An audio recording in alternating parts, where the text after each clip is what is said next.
Alejandro Mendoza gritó: «¡Nadie me calla!», cuando la empleada de limpieza lo interrumpió. Pero lo que ella respondió sobre su pasado secreto le destrozó el alma para siempre. Alejandro Mendoza ajustó su corbata de seda italiana de $3.000 mientras observaba con satisfacción sádica el salón principal del Hotel Continental, el lugar más exclusivo de Buenos Aires.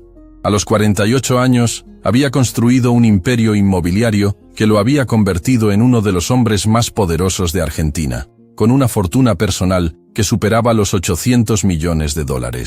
Pero más que su riqueza astronómica, lo que más disfrutaba Alejandro era el poder absoluto que ésta le daba para humillar a quienes consideraba inferiores. Esa noche era especial. Había organizado la Cena de los Titanes, un evento exclusivo donde los 50 empresarios más ricos del país se reunían para hacer negocios que moverían millones de dólares. Era su momento de gloria personal, donde podía presumir no solo su fortuna, sino su capacidad de intimidar hasta a sus propios pares. El salón era un monumento obsceno a la ostentación. Candelabros de cristal que costaban más que casas enteras, obras de arte que rivalizaban con las de museos internacionales, y una mesa principal de mármol negro que se extendía por 30 metros, rodeada por sillas tapizadas en cuero de cocodrilo genuino. Cada detalle había sido diseñado meticulosamente para recordar a todos los presentes quién tenía el poder real en esa habitación. «Señores», Alejandro se puso de pie, golpeando su copa de champagne Dom Perignon con un cuchillo de plata. «Esta noche celebramos no solo nuestro éxito, sino nuestra superioridad natural sobre aquellos que nacieron para servirnos». Los 50 millonarios presentes aplaudieron con sonrisas que mezclaban admiración y miedo. Sabían que Alejandro Mendoza no era solo rico, era despiadado, capaz de destruir carreras y vidas con una sola decisión. «Como pueden ver», Alejandro continuó, gesticulando hacia el personal de servicio que se movía silenciosamente alrededor del salón, «hemos contratado solo a la mejor servidumbre. Gente que comprende su lugar en el mundo y que nunca se atrevería a olvidar quiénes son sus superiores». Entre el personal de servicio, moviéndose con eficiencia silenciosa, estaba Elena Vázquez, de 35 años. Llevaba el uniforme negro y blanco impecable que Alejandro había exigido personalmente. Vestido negro hasta la rodilla, delantal blanco almidonado y zapatos negros lustrados hasta brillar. Pero había algo en sus movimientos que era diferente al resto del personal.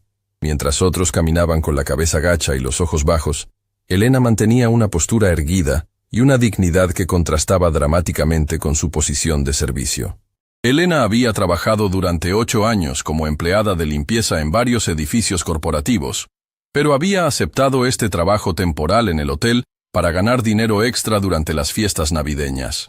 Necesitaba cada peso que pudiera conseguir para pagar los medicamentos de su madre enferma y los útiles escolares de sus 2 hijos pequeños. Lo que no sabía era que esa noche cambiaría su vida para siempre. «Permítanme contarles una pequeña anécdota», Alejandro continuó, su voz cargada de crueldad casual. «El otro día, una de mis empleadas de limpieza tuvo la audacia de sugerirme que pagáramos mejores salarios al personal de mantenimiento. Imaginen, una mujer que limpia baños tratando de darme consejos financieros». Las carcajadas que llenaron el salón fueron como dagas para Elena, quien había escuchado esa historia antes. Era exactamente el tipo de humillación que había presenciado durante años en sus trabajos de limpieza. Empresarios ricos, burlándose de empleados que trabajaban 60 horas semanales solo para sobrevivir. «Por supuesto», Alejandro añadió con una sonrisa venenosa. «Le expliqué que las personas como ella existen para servir a personas como nosotros, que su función en la sociedad es mantener limpios los espacios donde los verdaderamente importantes tomamos las decisiones que mueven el mundo». Elena sintió algo extraño moviéndose en su pecho. Durante años, había desarrollado una coraza emocional para protegerse de este tipo de comentarios. Había aprendido a ser invisible, a no reaccionar. Pero había algo en el tono particularmente cruel de Alejandro esa noche, en la manera en que se burlaba no solo de los empleados presentes, sino de todos los trabajadores que luchaban diariamente por sobrevivir, que despertó en ella una indignación que había estado dormida durante demasiado tiempo. En ese momento, mientras Alejandro continuaba su discurso de superioridad, ocurrió algo inesperado. Un camarero joven, claramente nervioso por la presión del evento, tropezó ligeramente al servir una copa de vino a uno de los invitados. Aunque no se derramó ni una gota, Alejandro lo notó inmediatamente. «¡Tú!», rugió Alejandro, señalando al camarero con el dedo como si fuera un objeto defectuoso. «Ven aquí inmediatamente». El joven, que no podía tener más de 20 años, se acercó temblando visiblemente. Su rostro había perdido todo el color y sus manos temblaban mientras sostenía la bandeja de servicio. «¿Cómo te atreves a mostrar tal incompetencia en mi evento?», Alejandro gritó, su voz resonando por todo el salón y haciendo que las conversaciones cesaran completamente. Todos los ojos estaban ahora fijos en la humillación pública que estaba a punto de desarrollarse. «Señor, yo... lo siento mucho, no pasó nada grave», el camarero murmuró, claramente al borde de las lágrimas. «¡Silencio!», Alejandro explotó con una furia que parecía desproporcionada para la situación. «No te atrevas a justificarte conmigo. Gente como tú debería estar agradecida de que personas como yo les den trabajo». Elena observaba la escena desde la esquina del salón, sintiendo cómo su indignación crecía con cada palabra. Podía ver las lágrimas formándose en los ojos del joven camarero. Podía sentir la humillación colectiva de todo el personal de servicio que estaba siendo forzado a presenciar esta demostración sádica de poder. De hecho, Alejandro continuó, claramente disfrutando cada segundo de su espectáculo de crueldad. «Creo que todos ustedes, el personal de servicio, necesitan un recordatorio sobre su lugar en el mundo. Acérquense todos. Ahora». Lo que siguió fue uno de los momentos más degradantes que Elena había presenciado en su vida laboral. Alejandro obligó a todo el personal de servicio, camareros, personal de limpieza, cocineros, a formar una fila frente a los 50 millonarios, como si fueran soldados siendo inspeccionados por un general. «Miren bien, señores», Alejandro declaró, caminando frente a la fila de empleados como un depredador acechando a su presa. «Esto es lo que separa a los ganadores de los perdedores. Nosotros tomamos las decisiones, ellos las ejecutan. Nosotros creamos riqueza, ellos limpian los lugares donde la creamos. Es el orden natural del mundo». Los millonarios presentes parecían incómodos con la demostración, pero ninguno se atrevía a confrontar a Alejandro directamente. Sabían que tenía el poder de arruinar sus negocios con una sola llamada telefónica. «Y si alguno de ustedes», Alejandro continuó, su voz volviéndose más amenazante, «alguna vez olvida su lugar, si alguna vez tiene la audacia de pensar que puede hablarme como igual, será despedido inmediatamente, y me aseguraré de que nunca encuentren trabajo en esta ciudad de nuevo». Fue en ese momento que Elena Vázquez tomó la decisión que cambiaría todo. Mientras observaba al joven camarero llorando silenciosamente y a sus compañeros de trabajo siendo humillados públicamente, algo se rompió dentro de ella. Ya no podía permanecer silenciosa mientras presenciaba esta demostración sádica de abuso de poder. Con pasos firmes y determinados, Elena se separó de la fila de empleados y caminó directamente hacia Alejandro Mendoza. Sus tacones resonaron en el mármol del salón como martillazos, cada paso cargado con años de dignidad reprimida y indignación acumulada. «Disculpe, señor Mendoza», Elena dijo con una voz clara y firme que cortó el aire como un cuchillo afilado. Alejandro se volteó, sorprendido de que alguien se atreviera a interrumpir su momento de gloria. Su expresión pasó rápidamente de sorpresa a irritación, y luego a furia absoluta. «¿Quién diablos te crees que eres para interrumpirme?», Alejandro rugió, su cara enrojeciendo de ira. «Regresa a tu lugar inmediatamente». «No», Elena respondió simplemente, su voz manteniéndose firme a pesar del terror que podía sentir en su estómago. «No voy a regresar a mi lugar hasta que usted termine de humillar a personas que trabajan 60 horas semanales solo para sobrevivir». El silencio que siguió fue tan profundo que se podría haber escuchado caer un alfiler. Los 50 millonarios presentes se quedaron completamente mudos. Nunca antes habían presenciado a alguien desafiar a Alejandro Mendoza de manera tan directa. «¡Nadie me calla!», Alejandro gritó con una furia que hizo temblar los candelabros del techo. «Soy Alejandro Mendoza, valgo $800 millones. Nadie, especialmente una empleada de limpieza, me dice lo que tengo que hacer». Pero Elena no retrocedió. En lugar de eso, lo miró directamente a los ojos con una calma que parecía imposible dada la intensidad del momento. Y entonces, con una voz que era sorprendentemente tranquila pero que llevaba el peso de años de experiencia y sabiduría ganada a través del sufrimiento, Elena Vázquez pronunció las palabras que cambiarían todo para siempre. El silencio que siguió a las palabras de Elena fue tan absoluto que el sonido de los aires acondicionados del hotel se volvió ensordecedor. Los 50 millonarios más poderosos de Argentina se quedaron completamente mudos. Sus copas de champán de $500 suspendidas en el aire como si el tiempo mismo se hubiera congelado.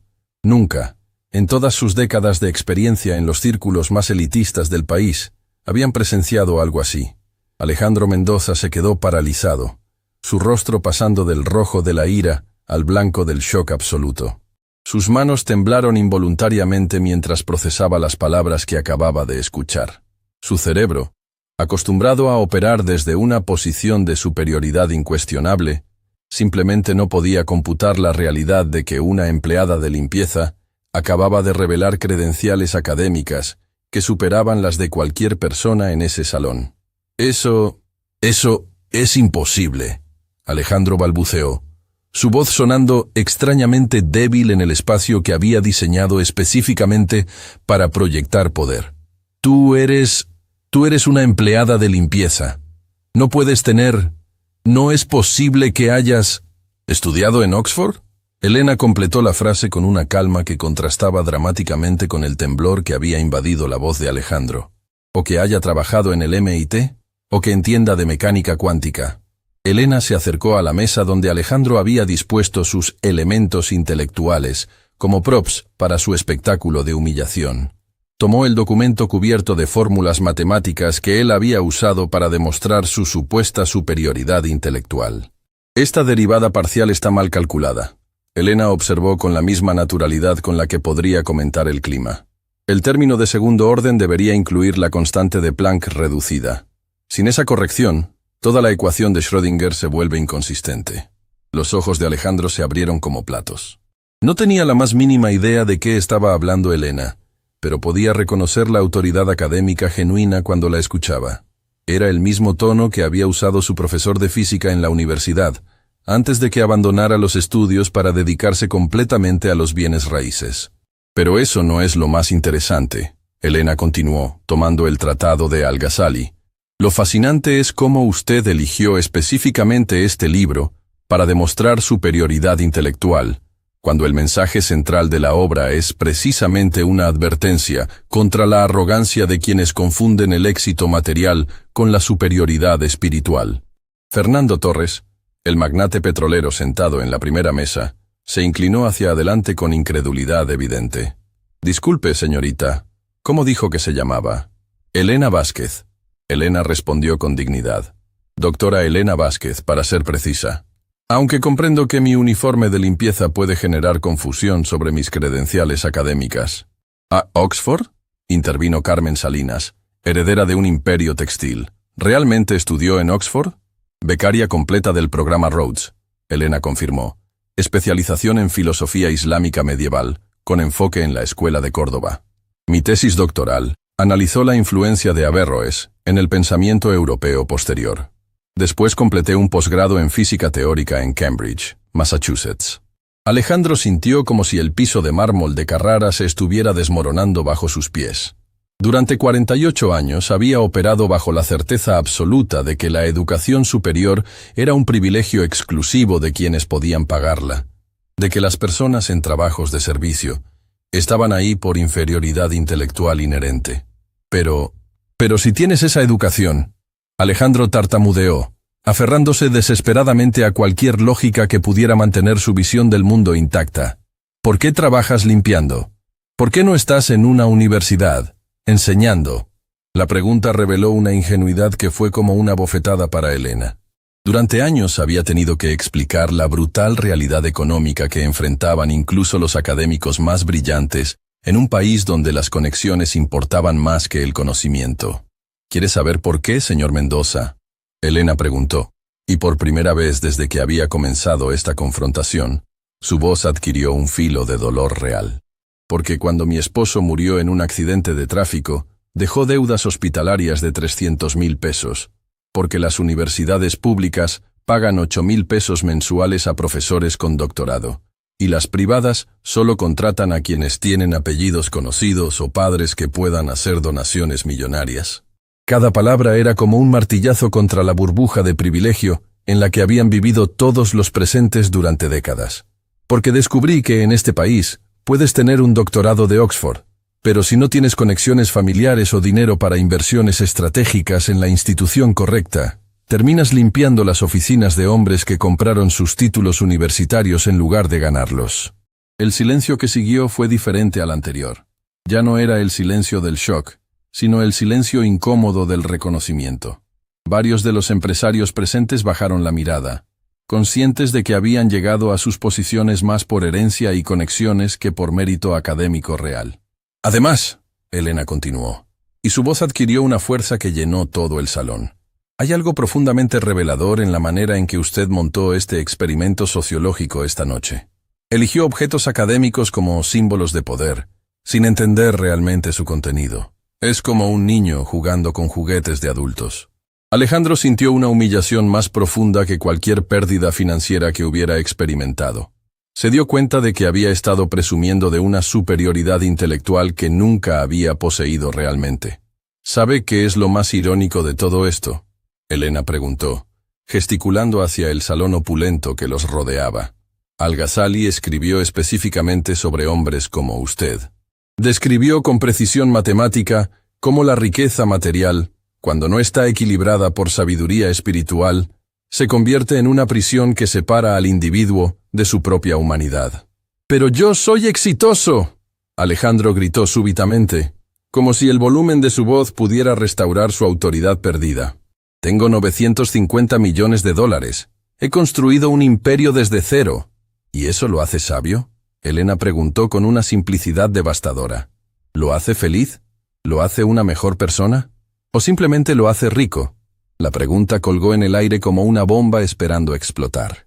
Alejandro abrió la boca para defenderse, pero se dio cuenta de que no tenía una respuesta que no revelara el vacío existencial en el que había estado viviendo. Roberto Martínez, magnate de telecomunicaciones, se puso de pie lentamente. «Doctora Vázquez», dijo, usando el título académico por primera vez, ¿podría explicarnos cómo llegó de Oxford a esto? Elena lo miró durante un largo momento, evaluando si la pregunta era genuina o simplemente otra forma de voyeurismo social. Regresé a Argentina con la ingenuidad de creer que mi educación abriría puertas. Elena comenzó, su voz cargada con años de desilusión acumulada. Presenté mi currículo en 37 universidades. En las públicas me dijeron que no había presupuesto para contratar doctores extranjeros. En las privadas me preguntaron cuánto podía contribuir al Fondo de Desarrollo Institucional. Trabajé durante 2 años como traductora freelance, traduciendo papers académicos de inglés al español por 50 pesos por página. Vivía en un monoambiente de 25 metros cuadrados, comía una vez al día, pero mantenía la esperanza de que eventualmente mi conocimiento sería valorado. Alejandro se sentía cada vez más pequeño con cada palabra. Se dio cuenta de que había estado viviendo en una burbuja tan densa que había perdido completamente de vista las realidades económicas que enfrentaban incluso los profesionales más educados. Entonces mi esposo tuvo el accidente, Elena continuó, y por primera vez su voz se quebró ligeramente. 3 semanas en terapia intensiva. Los médicos dijeron que había esperanza si podíamos pagar los tratamientos experimentales. Vendí todo lo que tenía, incluidos mis libros académicos, mis diplomas enmarcados, mi computadora. Al final, él murió de todas maneras, y yo quedé con una deuda que me tomaría 20 años pagar con trabajos académicos. Así que tomé el primer empleo que pude encontrar, limpieza nocturna en edificios corporativos. Paga mejor que la docencia universitaria, si pueden creerlo. Las lágrimas comenzaron a formarse en los ojos de varios empresarios presentes, incluyendo algunas de las esposas que habían asistido al evento. Se daban cuenta de que habían estado presenciando no solo una demostración intelectual, sino el testimonio desgarrador de cómo el sistema que ellos dominaban destruía sistemáticamente a los más talentosos. ¿Y nunca pensó en emigrar?, preguntó Sofía Delgado, dueña de una cadena de hoteles. ¿Volver a Estados Unidos o Europa? ¿Con qué dinero?, Elena respondió con una sonrisa amarga. Los pasajes internacionales cuestan lo que yo gano en 6 meses. Además, tengo una madre con cáncer terminal en un hospital público. No puedo abandonarla para perseguir oportunidades académicas en otros países. Alejandro sintió algo que no había experimentado en décadas. Vergüenza genuina. Se dio cuenta de que había estado operando desde un nivel de privilegio tan absoluto que había perdido completamente la capacidad de comprender las decisiones que la gente tomaba por supervivencia. ¿Pero sabe qué es lo más doloroso de todo? Elena preguntó, mirando directamente a Alejandro. No es la pobreza. No es limpiar baños después de haber publicado papers en Nature Physics. Es la invisibilidad. Es ser tratada como si no tuviera cerebro, como si no tuviera historia, como si mi único valor fuera la eficiencia con la que puedo limpiar las superficies donde ustedes toman las decisiones que mueven el mundo. Es escuchar a hombres como usted hacer chistes sobre la genética inferior de los trabajadores, sin saber que la mujer que está limpiando su oficina puede haber resuelto ecuaciones que usted ni siquiera puede pronunciar. Elena hizo una pausa, permitiendo que sus palabras resonaran en el salón silencioso. ¿Y sabe qué es lo más trágico?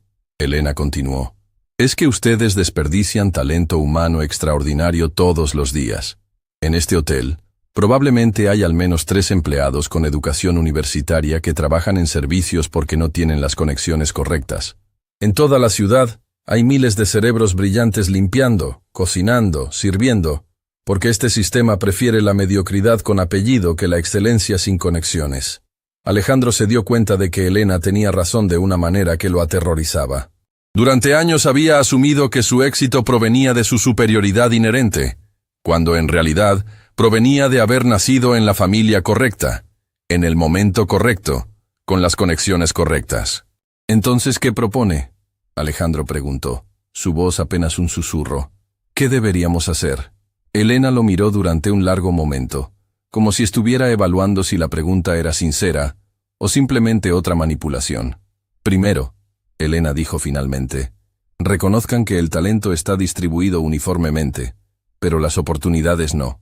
Segundo, usen su privilegio para crear acceso real, no caridad condescendiente.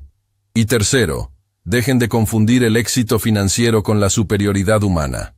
Pero sobre todo, Elena añadió, y su voz adquirió una autoridad que llenó todo el salón. Aprendan a ver a las personas que los sirven como seres humanos completos, con historias, sueños, conocimientos que podrían sorprenderlos si se tomaran el tiempo de preguntar. La transformación en la atmósfera del salón era palpable. Los 50 empresarios más poderosos de Argentina habían venido a una cena de negocios y se habían encontrado con una lección sobre humanidad que cambiaría sus perspectivas para siempre. La tensión en el salón dorado del Hotel Alvear Palace había alcanzado un punto de no retorno. Los 50 empresarios más poderosos de Argentina permanecían en silencio absoluto, procesando las revelaciones devastadoras que acababan de escuchar. Alejandro Mendoza, el hombre que había comenzado la noche como el anfitrión triunfante de la cena de los emperadores, ahora se encontraba completamente desarmado por una empleada de limpieza que había resultado ser más educada que todos los presentes combinados. ¿Doctora Vázquez? La voz temblorosa de Patricia Morales, magnate de la industria farmacéutica, rompió el silencio sepulcral. ¿Podría decirnos cuántos empleados como usted hay en esta ciudad? Elena miró alrededor del salón, observando los rostros que habían pasado de la arrogancia condescendiente al shock genuino. Por primera vez en años, sentía que tenía una audiencia real, personas poderosas que por fin estaban escuchando, en lugar de simplemente esperar su turno para hablar. ¿Se refiere a empleados de limpieza con educación superior?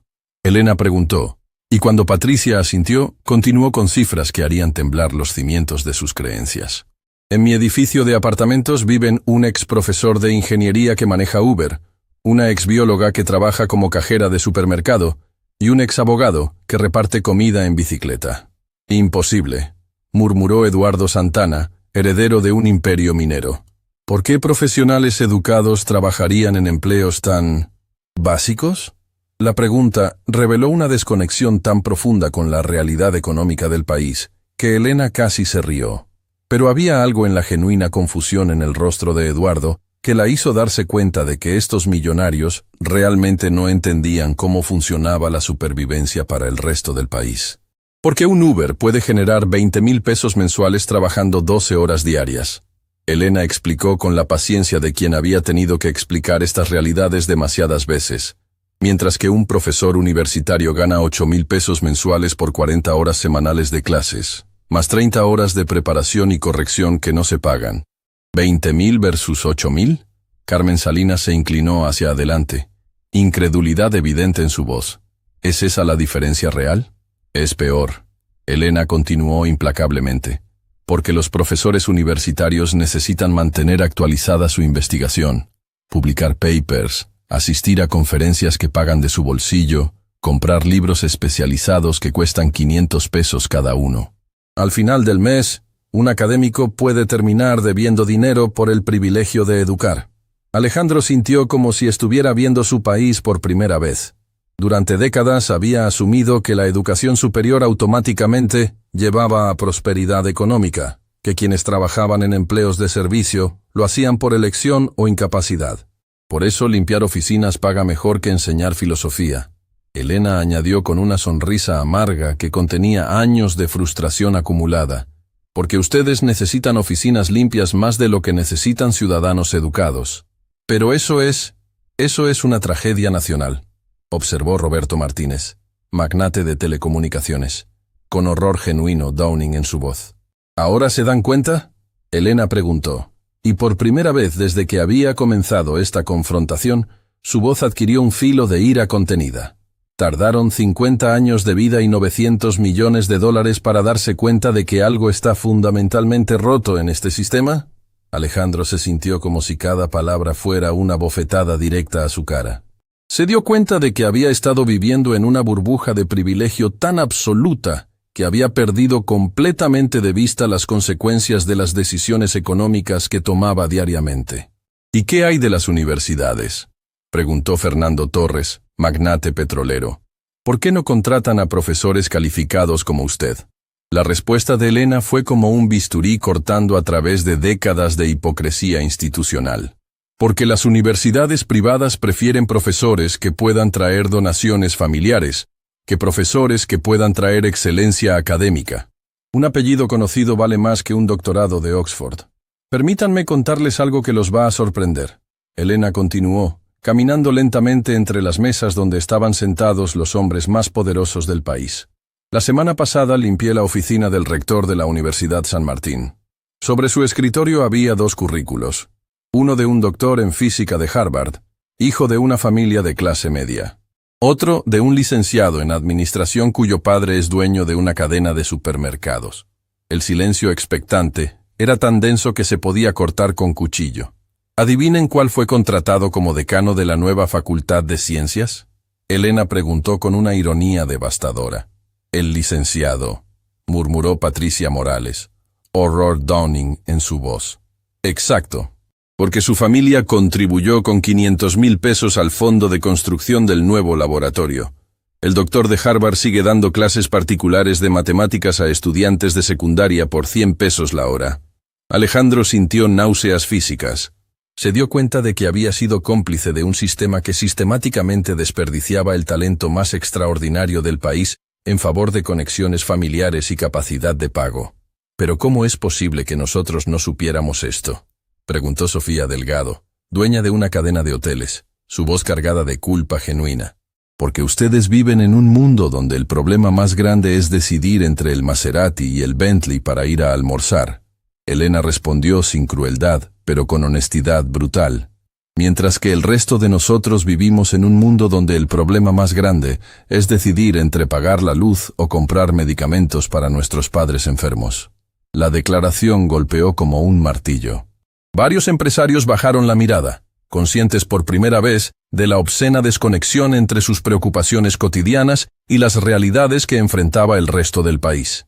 ¿Y saben qué es lo más doloroso?, Elena preguntó, su voz adquiriendo una intensidad que hizo que todos se inclinaran hacia adelante para no perderse ni una palabra. No es la pobreza. La pobreza es difícil, pero es honesta. Lo doloroso es la invisibilidad intelectual. ¿Qué quiere decir?, preguntó Carmen Salinas. Quiere decir que cuando limpio sus oficinas a las 2 de la mañana, veo los reportes financieros que dejan sobre sus escritorios, veo los análisis de mercado, las proyecciones económicas, las estrategias de inversión. Y en el 90% de los casos, puedo identificar errores fundamentales en los cálculos, fallas en la lógica, oportunidades perdidas por falta de comprensión básica de los principios económicos subyacentes. Los rostros de los empresarios se pusieron pálidos. La idea de que sus decisiones millonarias pudieran estar siendo juzgadas y encontradas deficientes por alguien que consideraban intelectualmente inferior era devastadora para sus egos. ¿Está diciendo que nuestros análisis están mal? Alejandro preguntó con voz estrangulada. Estoy diciendo que la semana pasada vi un reporte de inversión en su escritorio que recomendaba comprar acciones de una empresa de tecnología argentina. Elena respondió con calma clínica. Sin tomar en cuenta que esa empresa está siendo investigada por fraude fiscal, información que estaba disponible públicamente en el boletín oficial que estaba literalmente en la página siguiente de su escritorio. Esa inversión nos habría costado 50 millones de pesos. Alejandro murmuró, horror creciendo en su voz. 53 millones para ser exacta. Elena corrigió. Lo calculé mentalmente mientras vaciaba su papelera. El silencio que siguió fue el silencio del reconocimiento. Estos hombres se dieron cuenta de que habían estado descartando una fuente de inteligencia analítica que podría haber salvado, o generado, millones de pesos para sus empresas.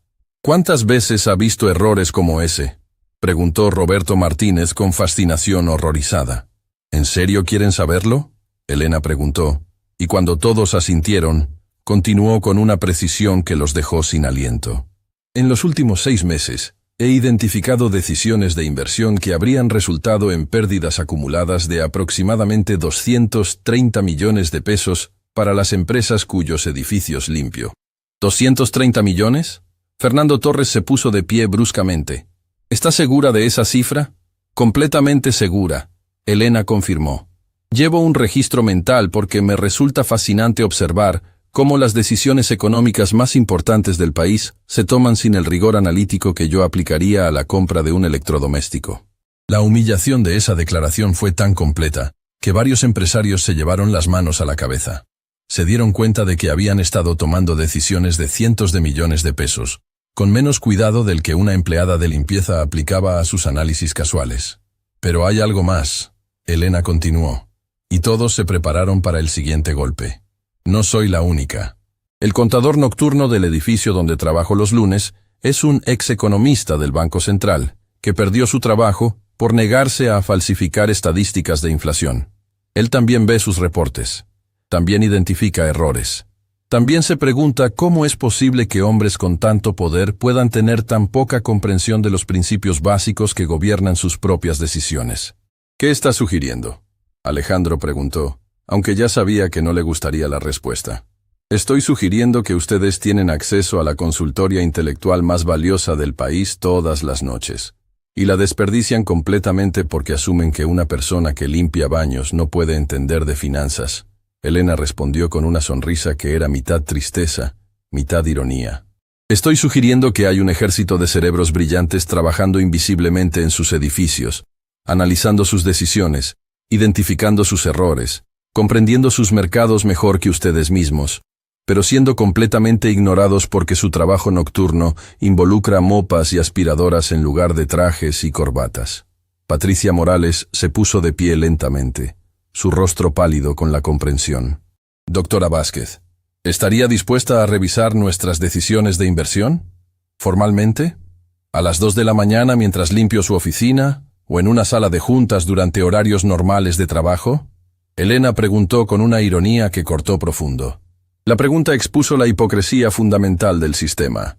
Estaban dispuestos a valorar su inteligencia, pero solo si podían mantenerla invisible, segura dentro de los confines de su papel de servicio.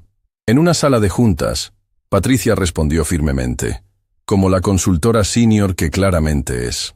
¿Con un salario que refleje el valor que podría aportar? Elena preguntó presionando más. ¿Cuánto consideraría apropiado?, preguntó Patricia, y Elena pudo ver que la pregunta era genuina.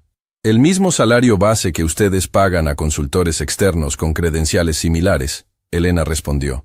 500,000 pesos mensuales, Más bonos por resultados. El número colgó en el aire como una bomba. Era 25 veces lo que Elena ganaba limpiando oficinas, pero menos de lo que cualquiera de estos empresarios gastaba mensualmente en entretenimiento personal. ¿Y si pudiéramos arrancar ese programa piloto? Carmen Salinas intervino. ¿Otros profesionales en situaciones similares estarían interesados? Señora Salinas. Elena respondió con una sonrisa que era la primera genuinamente esperanzada que había mostrado en toda la noche. Si ustedes crearan oportunidades reales para profesionales sobrecalificados en empleos de supervivencia, tendrían una lista de aplicantes que incluiría algunos de los cerebros más brillantes que este país ha producido. ¿Cuántos?, preguntó Alejandro, su voz apenas un susurro. Miles. Elena respondió simplemente. Literalmente miles de doctores, ingenieros, científicos, economistas, filósofos, que están manejando taxis, repartiendo comida, limpiando oficinas, trabajando en supermercados, porque el sistema que ustedes dominan no tiene espacio para la excelencia sin conexiones. La magnitud de ese desperdicio de talento humano golpeó a los 50 empresarios como una avalancha. Se dieron cuenta de que habían estado ignorando la reserva de inteligencia más valiosa del país durante décadas. ¿Qué necesitaríamos hacer?, Alejandro preguntó. Y por primera vez desde que Elena había comenzado a hablar, su voz sonó genuinamente humilde. ¿Cómo podríamos cambiar esto? Elena lo miró durante un largo momento, evaluando si la pregunta venía de un lugar genuino, o si era simplemente otra manipulación de alguien acostumbrado a comprar su salida de situaciones incómodas. Primero, Elena dijo finalmente, tendrían que reconocer que el mérito real no viene empaquetado con apellidos famosos o conexiones de golf. Segundo, tendrían que crear oportunidades basadas en competencia intelectual real, no en capacidad de hacer donaciones. ¿Y tercero?, preguntó Carmen Salinas. Elena sonrió, y era una sonrisa que contenía años de frustración transformándose en esperanza tentativa.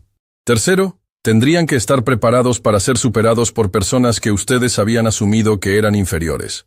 Porque una vez que abran esa puerta, van a descubrir que hay mucha gente ahí afuera que es más inteligente, más trabajadora y más innovadora que ustedes. La única diferencia es que no tuvieron la suerte de nacer en las familias correctas. El desafío colgó en el aire como una apuesta. Los 50 empresarios más poderosos de Argentina tenían la oportunidad de transformar no solo sus empresas, sino todo el sistema económico del país. La pregunta era, ¿tendrían el coraje de apostar por el mérito real? El aire en el salón dorado del Hotel Alvear Palace se había vuelto eléctrico con una tensión que ninguno de los presentes había experimentado jamás. Los 50 empresarios más poderosos de Argentina se encontraban en un momento de decisión que definiría no solo sus futuros empresariales, sino el destino económico de millones de compatriotas cuyo talento había sido sistemáticamente desperdiciado durante décadas. Alejandro Mendoza se puso de pie lentamente, sus piernas temblando ligeramente bajo el peso de las revelaciones que acababa de escuchar. Durante 48 años, había construido su identidad sobre la creencia de que su éxito provenía de superioridad inherente.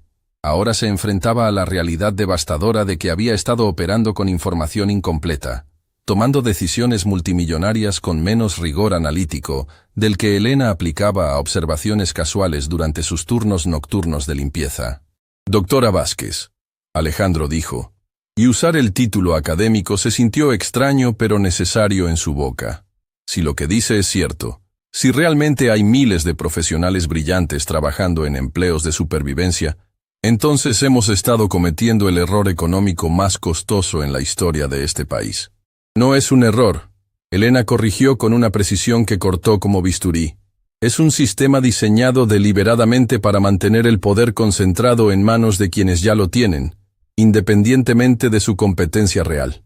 Las palabras colgaron en el aire como una acusación que no podía ser refutada.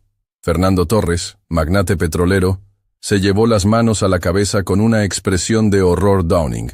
«Dios mío», murmuró, «¿cuántas decisiones hemos tomado mal? ¿Cuántas oportunidades hemos perdido? ¿Cuánto dinero hemos desperdiciado por ignorar cerebros que estaban literalmente bajo nuestras narices? ¿Quieren números específicos?», Elena preguntó. Y cuando todos asintieron con fascinación horrorizada, continuó con la precisión de una auditoria forense. Solo en el último año, he observado decisiones en los edificios que limpio que resultaron en pérdidas documentadas de aproximadamente 460 millones de pesos. Pérdidas que podrían haberse evitado con consultas que habrían costado menos del 1% de esas cifras. El silencio que siguió fue el silencio del cálculo mental. Estos hombres, acostumbrados a manejar cifras astronómicas, se dieron cuenta de que habían estado sangrando dinero por arrogancia institucionalizada. Pero hay algo más que necesitan entender. Elena continuó, caminando lentamente entre las mesas donde estaban sentados los hombres más ricos del país. No se trata solo de dinero perdido. Se trata de innovaciones que nunca se desarrollaron, de productos que nunca se crearon, de soluciones que nunca se implementaron porque los cerebros capaces de concebirlas estaban ocupados sobreviviendo en lugar de innovando. Roberto Martínez, magnate de telecomunicaciones, se inclinó hacia adelante con intensidad creciente. ¿Puede darnos ejemplos específicos? Elena sonrió, y era una sonrisa que contenía años de observaciones acumuladas durante turnos nocturnos, cuando el mundo corporativo dormía, pero las mentes brillantes seguían trabajando.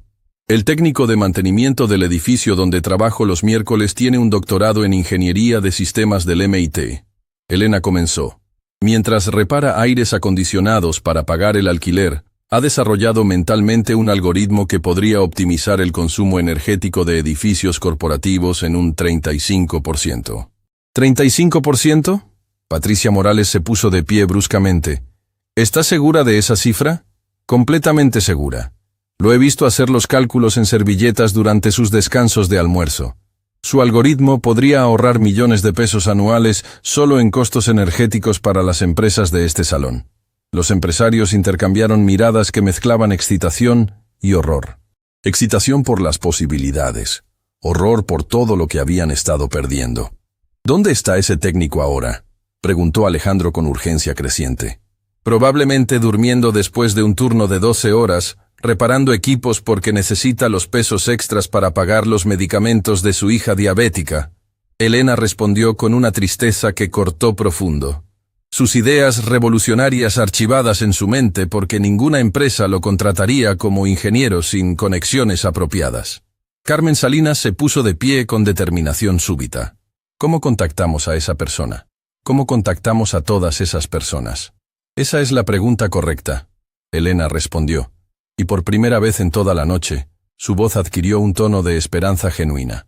Pero antes de responderla, necesito que entiendan algo fundamental. No pueden aproximarse a esto como caridad. No pueden tratarlo como un programa de responsabilidad social corporativa diseñado para mejorar su imagen pública. ¿Qué quiere decir?, preguntó Sofía Delgado, dueña de la cadena de hoteles. Quiero decir que si van a hacer esto, tienen que hacerlo como negocio real, con expectativas reales de competencia y resultados, porque estos profesionales no necesitan su lástima. Necesitan oportunidades genuinas para demostrar que son mejores que muchas de las personas que ustedes emplean actualmente. La declaración fue como un puñetazo al estómago para varios empresarios que se dieron cuenta de que Elena estaba sugiriendo que sus empleados actuales, muchos contratados por conexiones familiares, podrían ser superados por personas que habían estado limpiando sus oficinas. ¿Está sugiriendo que deberíamos reemplazar empleados actuales?, Eduardo Santana preguntó con nervos tensión. Estoy sugiriendo que deberían contratar a las personas más competentes disponibles, independientemente de si actualmente están en salas de juntas o en cuartos de limpieza. Elena respondió sin diplomatically softening. ¿Y si eso significa que algunos de sus ejecutivos actuales no pueden competir con exprofesores que manejan Uber? Entonces, tal vez, esos ejecutivos no merecían sus posiciones en primer lugar. El silencio que siguió fue tenso con implicaciones. Estos empresarios se dieron cuenta de que Elena no solo estaba proponiendo contratar talento oculto, sino auditar la competencia de su personal existente contra estándares reales de mérito. ¿Pero cómo implementaríamos algo así?, Fernando Torres preguntó, y Elena pudo escuchar la mezcla de excitación y terror en su voz. Primero, Elena respondió, organizando sus thoughts con la precisión de alguien que había estado pensando en estas soluciones durante años, crean un programa piloto de consultoría de evaluación ciega. Contraten consultores externos para analizar proyectos específicos, pero sin revelar las credenciales o backgrounds de los consultores hasta después de que presenten sus análisis. ¿Evaluación ciega? Carmen Salinas se inclinó hacia adelante con interés creciente. Exacto. Presenten el mismo problema a 3 grupos. Sus consultores actuales con MBA de universidades prestigiosas, consultores de firmas internacionales caras y profesionales sobrecalificados en empleos de supervivencia. Evalúen las soluciones únicamente por calidad, sin saber quién las preparó. La simplicidad de la propuesta era brillante en su capacidad para exponer sesgos ocultos. Alejandro se dio cuenta de que Elena estaba proponiendo un experimento que podría revolucionar completamente sus procesos de contratación. ¿Y si los resultados muestran que...? Alejandro comenzó, pero se detuvo, incapaz de completar la frase que implicaría que había estado pagando fortunas por consultoría inferior. ¿Que han estado desperdiciando millones en consultoría mediocre mientras ignoraban brillantez disponible por fracciones del costo? Elena completó la frase con brutal honesty. Entonces tendrán que decidir si su ego es más importante que sus resultados. Patricia Morales se puso de pie bruscamente, energía nervus corriendo por su cuerpo. ¿Cuánto tiempo necesitaríamos para organizar algo así? 2 semanas. Elena respondió inmediatamente. Si realmente están comprometidos. 1 semana para identificar candidatos, 1 semana para preparar evaluaciones comparativas. ¿Usted coordinaría el programa? Roberto Martínez preguntó con intensity creciente. Elena pausó, considerando la enormity de lo que estaban discutiendo. ¿Con qué autoridad? ¿Como empleada de limpieza que hace sugerencias en su tiempo libre? ¿O como directora de programa con salario y autonomía real para implementar cambios? La pregunta expuso la hipocresía fundamental que había estado underlying toda la conversación. Estaban dispuestos a valorar su inteligencia, pero solo si podían mantener control sobre cómo se aplicaba. Como directora de programa, Alejandro dijo firmemente, con salario de 700,000 pesos mensuales y autoridad completa para estructurar evaluaciones como considere apropiado. El número representaba más de lo que Elena había ganado en los últimos 3 años combinados, pero también representaba algo más importante, reconocimiento real de su valor profesional. ¿Y si los resultados del programa piloto demuestran que necesitan reestructurar fundamentalmente sus procesos de contratación? Elena preguntó, pressing harder, ¿estarían dispuestos a implementar cambios que podrían costar empleos a personas que fueron contratadas por conexiones en lugar de competencia? La pregunta colgó en el aire como una challenge existencial.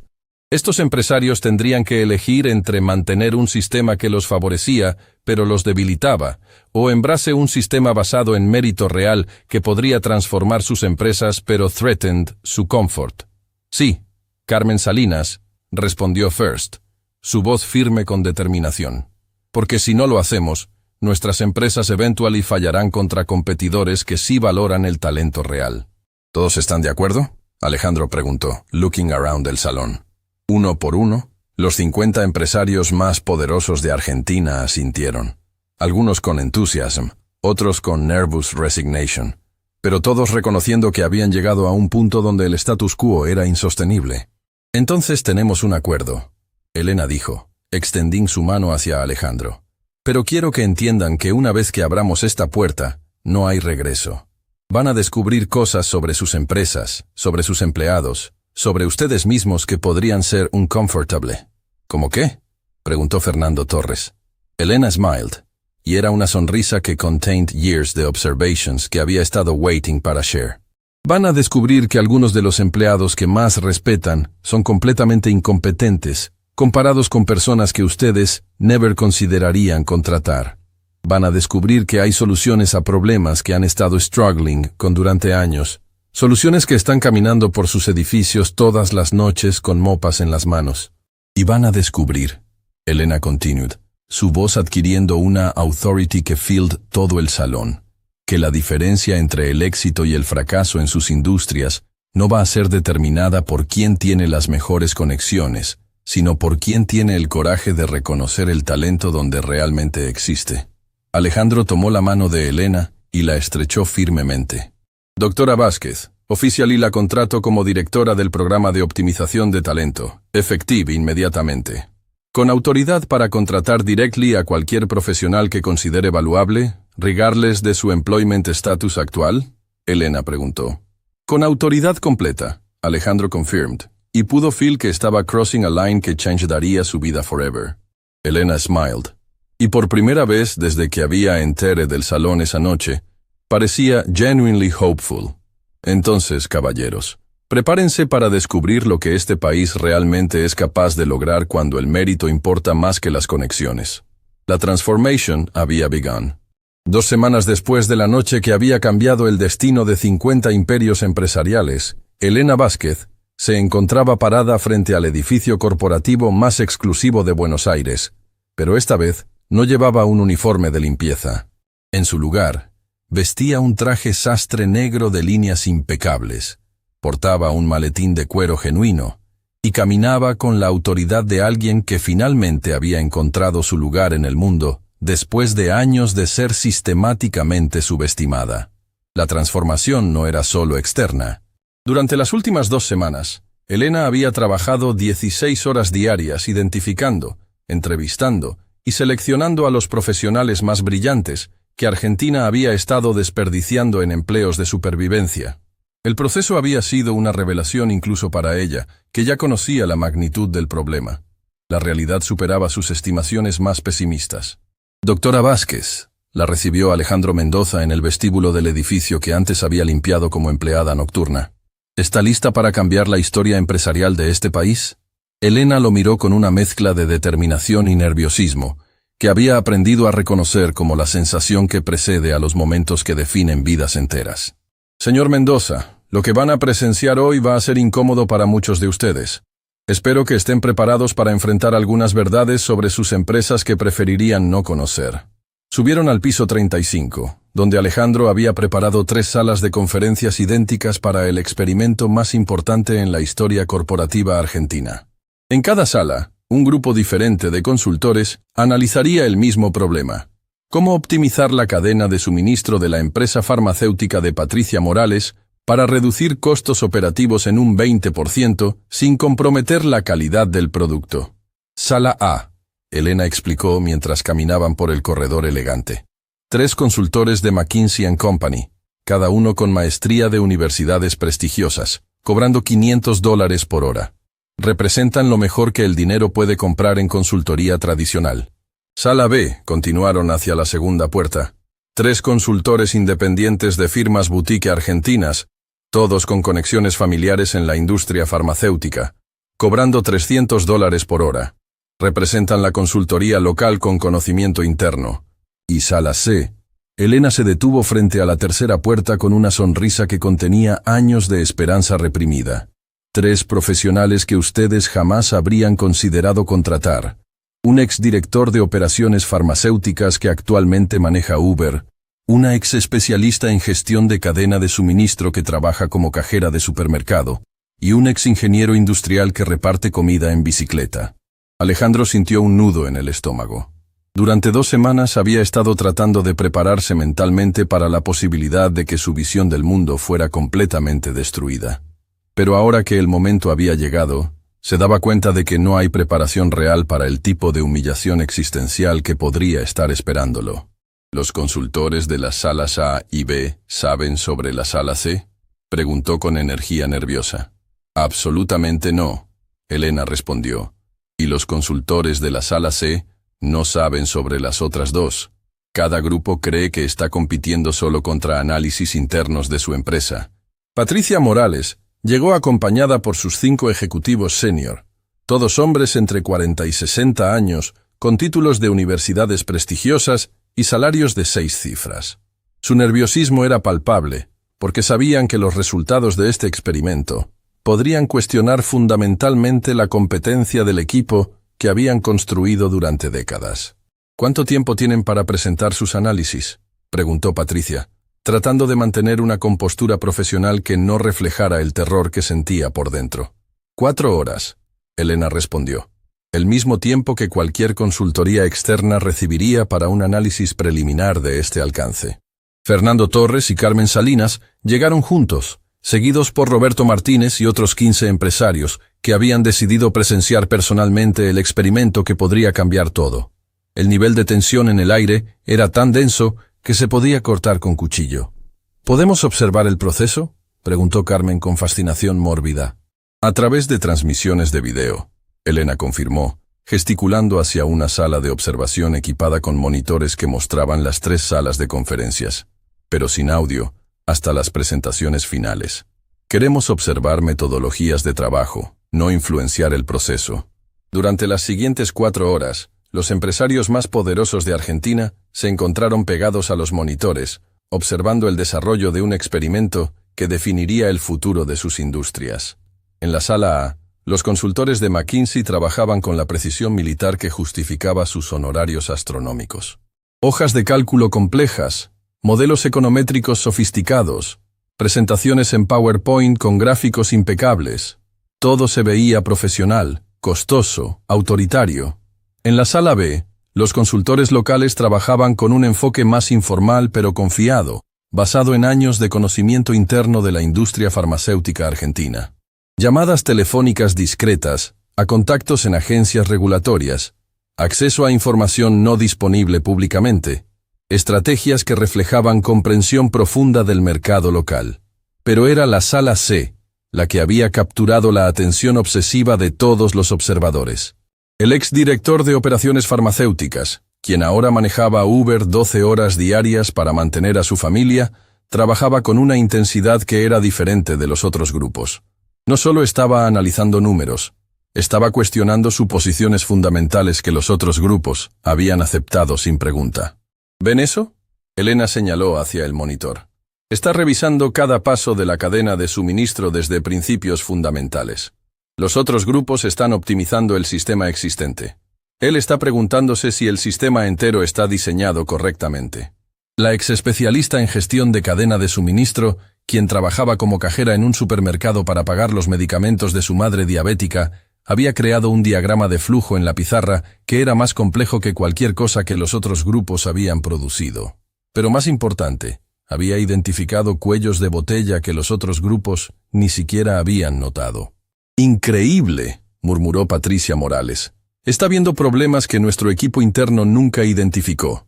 El exingeniero industrial, quien repartía comida en bicicleta por las calles de Buenos Aires para mantener a sus 2 hijos pequeños, estaba haciendo cálculos manualmente, que eran más sofisticados que los modelos generados por computadora que estaban usando los consultores de McKinsey. «¿Cómo es posible?», preguntó Roberto Martínez con horror creciendo en su voz. «¿Cómo puede alguien que reparte comida hacer análisis más complejo que consultores que cobran $500 por hora?» «Porque él tiene 20 años de experiencia real implementando soluciones en la industria», Elena respondió tranquilamente. «Mientras que los consultores de McKinsey tienen 2 años de experiencia aplicando teorías que aprendieron en escuela de negocios a problemas que nunca han enfrentado personalmente». Cuando llegó el momento de las presentaciones, la tensión en la sala de observación era insoportable. Los empresarios se dieron cuenta de que estaban a punto de presenciar algo que podría destruir todo lo que habían creído sobre competencia, mérito y valor. La presentación de McKinsey fue impecable. Diapositivas profesionales, datos extensivos, recomendaciones que sonaban autoritarias y sofisticadas. Ahorros proyectados de 18%. Cronograma de implementación de 8 meses. Costo total de 2 millones de pesos. La presentación de los consultores locales fue más práctica. Conocimiento interno. Atajos regulatorios. Conexiones políticas que podrían acelerar aprobaciones. Ahorros proyectados de 22%.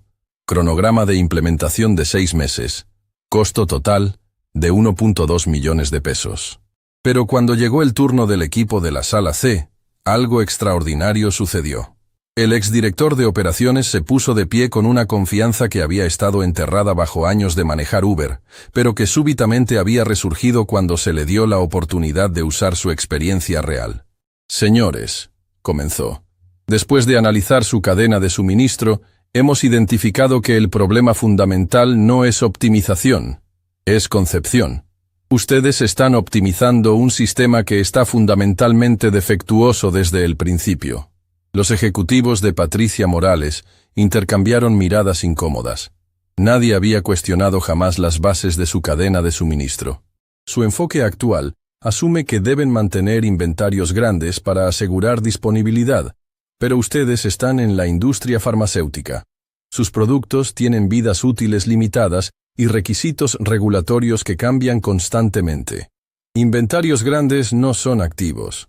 Son pasivos esperando convertirse en desperdicio costoso. El análisis continuó con una profundidad que era impresionante.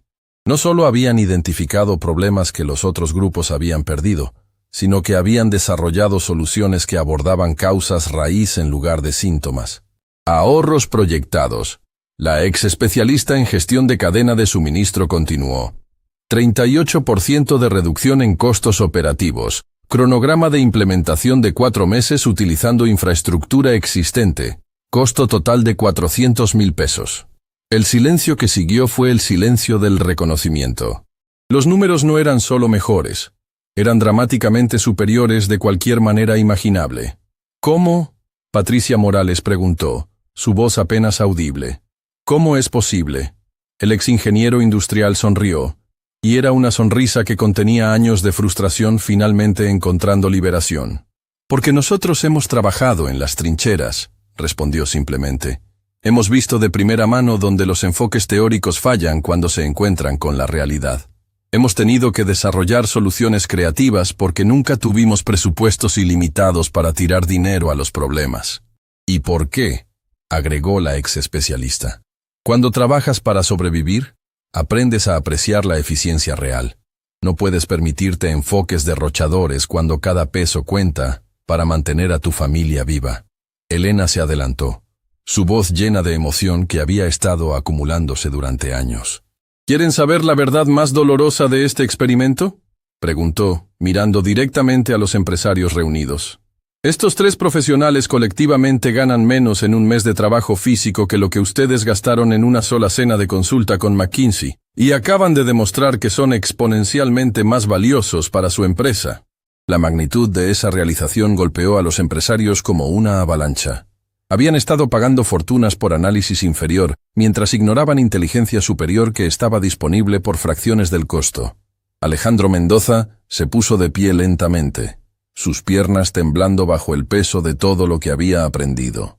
«Doctora Vázquez», dijo, su voz ronca con emoción, «¿cuántas más personas como estas hay en esta ciudad?» Elena sonrió, y era una sonrisa que contenía la promesa de transformación que podría remodelar toda la economía. «Miles», respondió simplemente. «Literalmente miles de profesionales que son exponencialmente más competentes que las personas que ustedes actualmente emplean, esperando la oportunidad de demostrar que el mérito importa más que las conexiones». La revolución había comenzado, y no había vuelta atrás.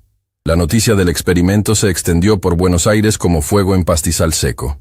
En menos de 48 horas, lo que había comenzado como un test privado entre 50 empresarios se había convertido en el tema más controversial de la ciudad. Los periódicos económicos publicaban titulares sensacionalistas.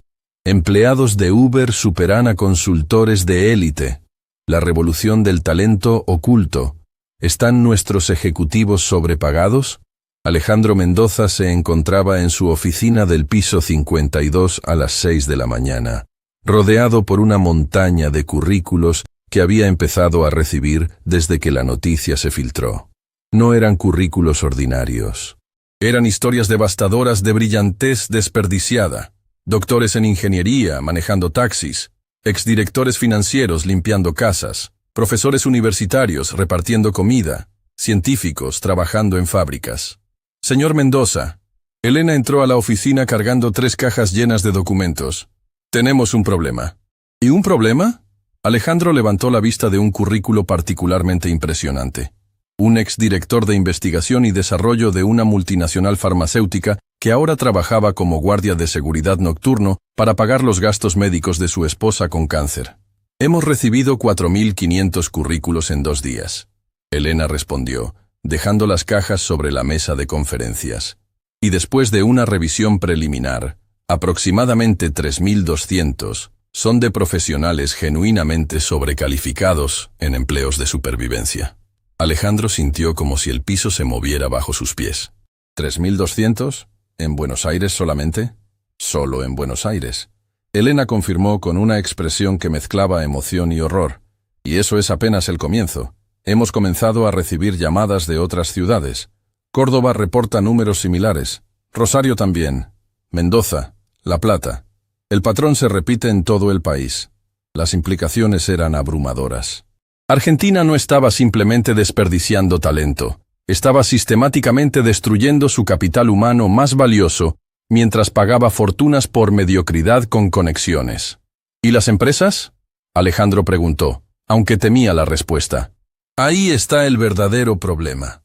Elena se sentó frente a él, su expresión volviéndose más grave. Hemos recibido llamadas de 230 empresas queriendo implementar programas similares. Pero también hemos recibido llamadas muy diferentes. ¿Qué tipo de llamadas? Elena abrió una carpeta y sacó una lista que hizo que Alejandro sintiera un escalofrío corriendo por su espina dorsal. Amenazas legales de firmas consultoras, presión política de universidades privadas que temen perder donaciones de familias cuyos hijos incompetentes podrían ser expuestos. Llamadas amigables de bancos, sugiriendo que este tipo de experimentos sociales podrían afectar líneas de crédito. Alejandro se recostó en su silla, dándose cuenta de que habían inadvertidamente declarado guerra contra todo el sistema de privilegio que había gobernado Argentina durante generaciones. ¿Qué tan serias son las amenazas?, preguntó. Muy serias. Elena respondió, sacando documentos legales de la carpeta. La firma consultora Hamilton & Associates está demandando por interferencia maliciosa con relaciones comerciales existentes. La Universidad San Patricio está sugiriendo que nuestro programa discrimina contra graduados de instituciones prestigiosas. Y 3 bancos han sugerido reuniones para discutir el impacto de nuestras políticas de contratación en la estabilidad del sector empresarial. Alejandro sintió una mezcla de miedo y determinación. Había esperado resistencia, pero no había anticipado que sería tan coordinada y agresiva. ¿Y los otros empresarios que participaron en el experimento? Ahí es donde se pone interesante. Elena sonrió por primera vez desde que había entrado a la oficina. Patricia Morales acaba de anunciar públicamente que está reestructurando completamente su departamento de consultoría. Fernando Torres despidió a 3 vicepresidentes esta mañana y está entrevistando candidatos del programa. Carmen Salinas publicó un editorial en La Nación titulado Mea culpa, cómo el elitismo casi destruye mi empresa. ¿Y la resistencia? También hay resistencia interna, Elena admitió. Roberto Martínez recibió una carta firmada por su junta directiva, amenazando con destituirlo si continúa con experimentos que desestabilizan jerarquías establecidas. Eduardo Santana enfrentó una rebelión de sus ejecutivos senior que están convencidos de que van a ser reemplazados. Alejandro se puso de pie y caminó hacia la ventana que ofrecía una vista panorámica de Buenos Aires. Abajo, en las calles, millones de personas comenzaban otro día de trabajo. ¿Cuántos de ellos, se preguntó, tenían talentos extraordinarios que estaban siendo desperdiciados por un sistema que valoraba apellidos sobre habilidades? Elena, dijo sin voltearse, ¿tú crees que podemos cambiar esto realmente? Señor Mendoza. Elena respondió con una firmeza que lo sorprendió. No solo podemos cambiarlo, tenemos que cambiarlo. Porque lo que descubrimos no es solo desperdicio de talento individual, es sabotaje económico nacional. Alejandro se volteó para enfrentarla. ¿Qué quieres decir? Elena se puso de pie y caminó hacia una pizarra blanca que había instalado en la oficina. Comenzó a escribir números que harían temblar a cualquier economista. He estado haciendo cálculos, Elena comenzó, basados en los datos que hemos recopilado. Si asumimos que los 3.200 profesionales sobrecalificados, solo en Buenos Aires, representan una muestra representativa nacional, estamos hablando de aproximadamente 120.000 profesionales altamente educados, trabajando en empleos que no utilizan sus habilidades. 120.000, Alejandro murmuró, la magnitud del número golpeándolo como un martillo. Pero eso no es lo más devastador, Elena continuó, escribiendo más números. Cada uno de estos profesionales podría estar generando un valor económico promedio de 300.000 pesos adicionales anualmente si estuviera en un trabajo que utilizara sus habilidades reales. 300.000 por 120.000. Alejandro comenzó a hacer el cálculo mental. 36.000 millones de pesos anuales. Elena completó la ecuación. Esa es la cantidad de valor económico que Argentina está perdiendo cada año por tener profesionales brillantes manejando taxis, limpiando oficinas y repartiendo comida. El silencio que siguió fue el silencio del reconocimiento. Alejandro se dio cuenta de que no estaban simplemente hablando de injusticia social. Estaban hablando de un desastre económico nacional que había estado ocurriendo durante décadas sin que nadie lo midiera. ¿36.000 millones? Alejandro se dejó caer en su silla. Eso es más que el presupuesto educativo nacional. Es más que eso. Elena agregó números adicionales a la pizarra, porque los efectos multiplicadores significan que cada peso de valor económico perdido se convierte en 3 o 4 pesos de impacto total en la economía. Estamos hablando de pérdidas que podrían superar los 100.000 millones de pesos anuales. Alejandro sintió náuseas físicas. Se dio cuenta de que Argentina había estado sistemáticamente empobreciéndose durante generaciones al desperdiciar su recurso más valioso: cerebros humanos brillantes. En ese momento, su secretaria entró con una expresión de urgencia que inmediatamente puso a Alejandro en alerta. «Señor Mendoza», dijo nerviosa, «tiene una llamada del ministro de Economía. Dice que es urgente». Alejandro y Elena intercambiaron miradas. Ambos sabían que esta llamada podría determinar el futuro de todo lo que habían comenzado. «Póngala», Alejandro respondió, activando el altavoz para que Elena pudiera escuchar. «Alejandro», la voz autoritaria del ministro Carlos Fernández llenó la oficina. «Necesitamos hablar sobre este experimento tuyo». «Ministro», Alejandro respondió cautelosamente, «¿en qué puedo ayudarlo?» «Estás causando ondas que están llegando hasta la Casa Rosada». Fernández continuó sin preámbulos. «Universidades privadas están preocupadas por donaciones. Firmas consultoras están perdiendo clientes. Bancos están nerviosos por la estabilidad. Necesitas parar esto antes de que cause daño real». Elena y Alejandro intercambiaron miradas. La presión política había llegado exactamente como habían esperado. «Ministro», Alejandro respondió cuidadosamente, «¿está sugiriendo que debería parar un programa que está identificando maneras de hacer las empresas argentinas más competitivas? Estoy sugiriendo que hay maneras más apropiadas de mejorar competitividad sin alterar sistemas establecidos». Fernández respondió, y Elena pudo escuchar la amenaza subyacente en su tono. «¿Sistemas establecidos que están desperdiciando 100.000 millones de pesos anuales en talento perdido?» Elena intervino súbitamente, su voz clara y firme. El silencio del otro lado de la línea fue prolongado y tenso. «¿Quién es esa?», Fernández preguntó finalmente. «Doctora Elena Vázquez», Alejandro respondió, «directora de nuestro programa de optimización de talento y la persona que calculó esa cifra». «¿Una académica?», Fernández preguntó con tono despectivo. «Una doctora de Oxford que hasta hace 3 semanas estaba limpiando oficinas porque el sistema que usted está defendiendo no tenía espacio para su brillantez». Elena respondió con honestidad cortante. El silencio que siguió fue diferente. Elena podía prácticamente escuchar al ministro recalculando su enfoque. «Doctora Vázquez», Fernández dijo finalmente, su tono notablemente más respetuoso, «me gustaría ver esos cálculos». «Estaré encantada de presentárselos», Elena respondió. «Junto con proyecciones de cómo implementar este programa nacionalmente podría agregar 200.000 millones de pesos al PIB argentino dentro de 5 años». ¿200.000 millones? La voz del ministro cambió completamente. ¿Está segura de esa proyección? «Completamente segura», Elena confirmó. «Y esa es una estimación conservadora. Si factorizamos potencial de innovación y efectos secundarios empresariales, la cifra podría ser sustancialmente más alta». Alejandro observó con fascinación cómo Elena sistemáticamente transformó una amenaza política en una oportunidad económica simplemente con hechos y números. «Ministro», Alejandro intervino, «podríamos organizar una presentación formal para el gabinete económico. Los números que Elena ha calculado son demasiado importantes para ignorarlos». «Sí», Fernández respondió inmediatamente. «Organícenla para la próxima semana. Y Alejandro, continúen con el programa, pero documenten todo cuidadosamente. Si van a revolucionar el sistema económico argentino, necesitamos datos sólidos para justificar la alteración». Después de que terminó la llamada, Elena y Alejandro se quedaron en silencio durante varios minutos, procesando lo que acababa de ocurrir. «Acabamos de convertir una amenaza política en respaldo oficial», Alejandro observó con asombro.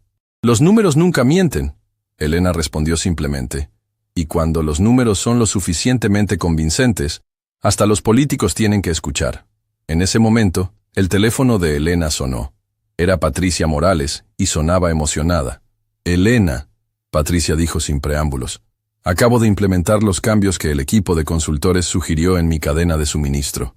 Los resultados preliminares son extraordinarios. Hemos reducido costos en 35% en solo una semana. ¿35%?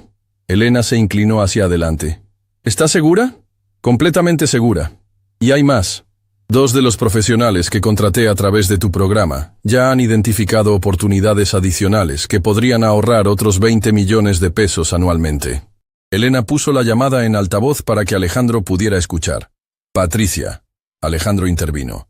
¿Qué resistencia has enfrentado internamente?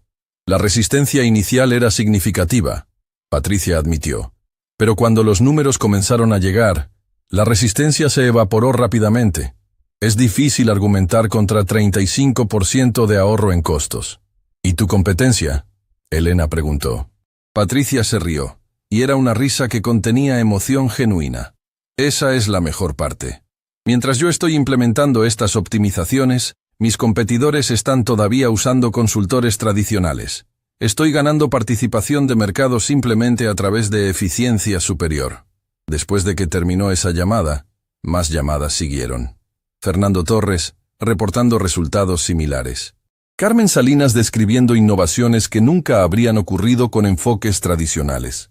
Una empresa después de otra confirmando que el experimento no era solo viable, era transformacional. Al final del día, Elena y Alejandro se encontraron rodeados por evidencia de que su pequeño experimento había desencadenado algo mucho más grande. Una revolución económica basada en meritocracia real, en lugar de privilegio heredado. ¿Sabes qué es lo más increíble de todo esto? Elena preguntó mientras organizaba los documentos que se habían acumulado durante el día. ¿Qué? Alejandro respondió. Que todavía estamos apenas en el comienzo. Los 3.000 profesionales que hemos identificado son solo en Buenos Aires. Cuando esto se expanda nacionalmente, cuando otros países comiencen a implementar programas similares, cuando el mundo se dé cuenta de que el talento está distribuido en todas partes pero las oportunidades no, vamos a presenciar la transformación más significativa en la historia económica. Alejandro miró por la ventana hacia la ciudad que se extendía abajo, ahora viéndola con ojos completamente diferentes. En cada edificio, en cada calle, había mentes brillantes que estaban esperando la oportunidad de demostrar que el mérito importa más que las conexiones. Elena, dijo tranquilamente, ¿estás lista para cambiar el mundo?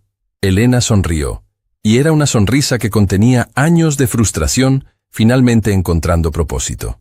Señor Mendoza, el mundo ya está cambiando. Solo estamos finalmente prestando atención. La revolución había comenzado, y nada volvería a ser igual.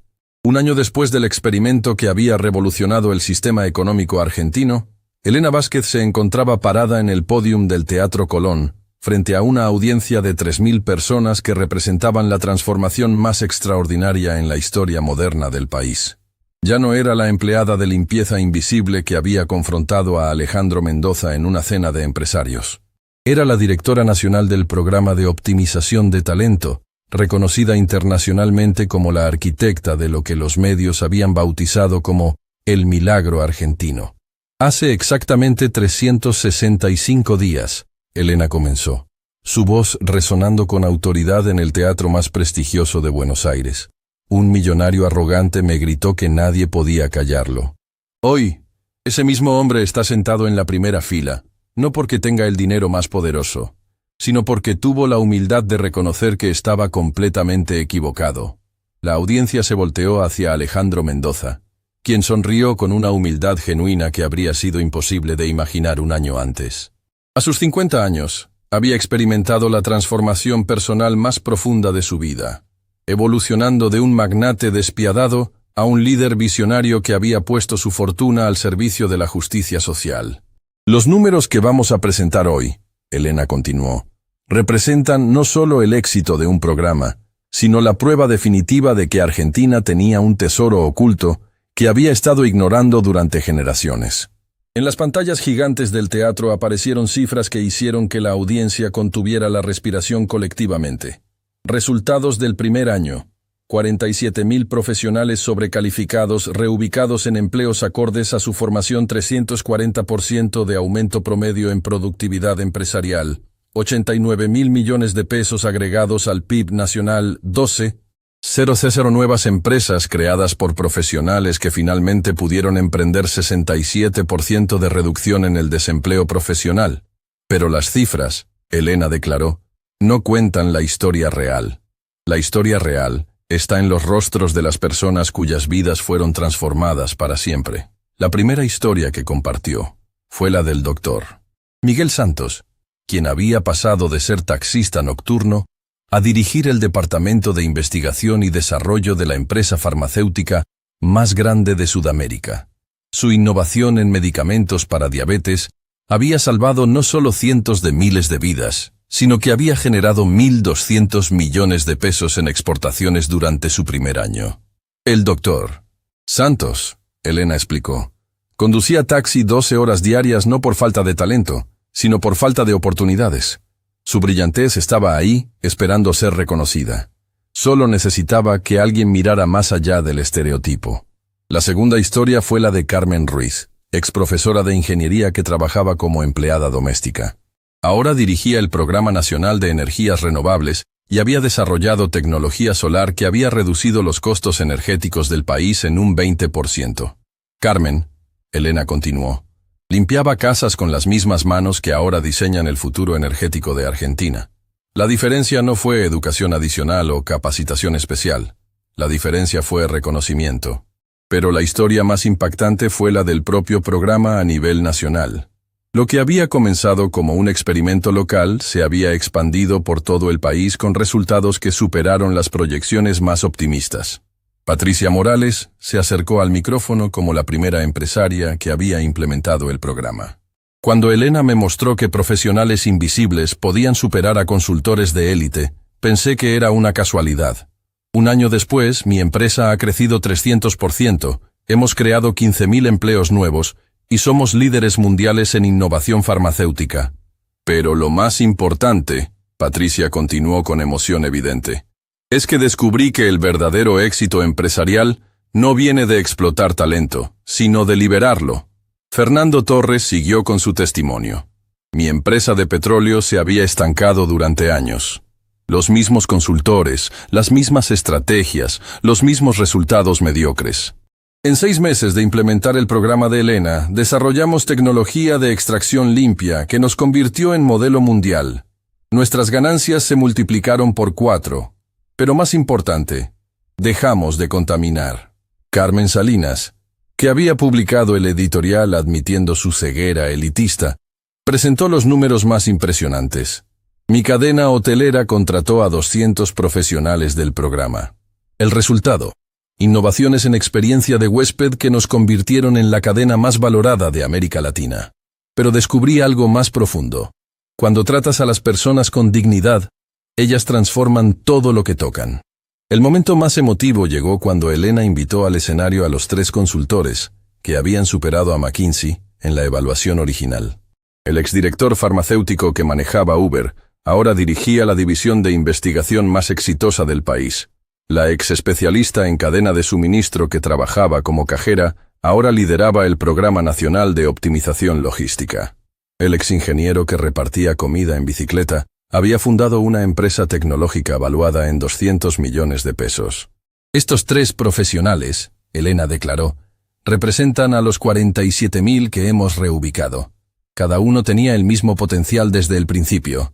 La diferencia fue que finalmente alguien decidió verlos. Alejandro Mendoza se acercó al podium para el momento que todos habían estado esperando. El hombre que había comenzado esta historia como el villano, ahora tenía la oportunidad de demostrar su transformación completa. Hace un año, Alejandro comenzó, su voz cargada de emoción genuina. Era el hombre más rico y más miserable de Argentina. Tenía 950 millones de pesos y un alma vacía. Creía que mi dinero me hacía superior, cuando en realidad mi arrogancia me había hecho inferior como ser humano.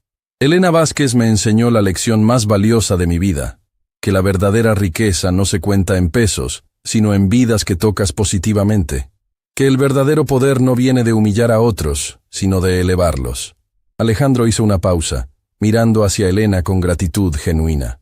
Por eso, hoy anuncio que estoy donando el 80% de mi fortuna personal, 760 millones de pesos, para crear la Universidad del Mérito Real, donde las admisiones se basarán únicamente en talento y potencial, nunca en capacidad de pago o conexiones familiares. La ovación que siguió duró casi 10 minutos.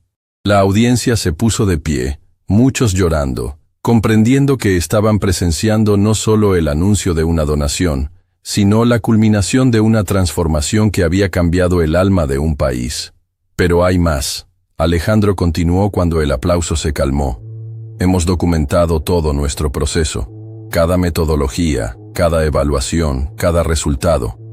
Y estamos compartiendo esta información gratuitamente con cualquier país que quiera implementar programas similares. Elena regresó al micrófono para el momento final. Lo que hemos demostrado en Argentina, dijo, es que el talento humano es el recurso más abundante y más desperdiciado del planeta. En cada país, en cada ciudad, en cada barrio, hay mentes brillantes esperando oportunidades reales. Hemos probado que cuando eliminas barreras artificiales, apellidos, conexiones, capacidad de pago, y evalúas solo mérito real, los resultados superan cualquier expectativa imaginable. Pero lo más importante que hemos aprendido, Elena continuó, es que la transformación social no requiere revolución violenta o cambios legislativos complejos. Requiere algo mucho más simple y mucho más poderoso.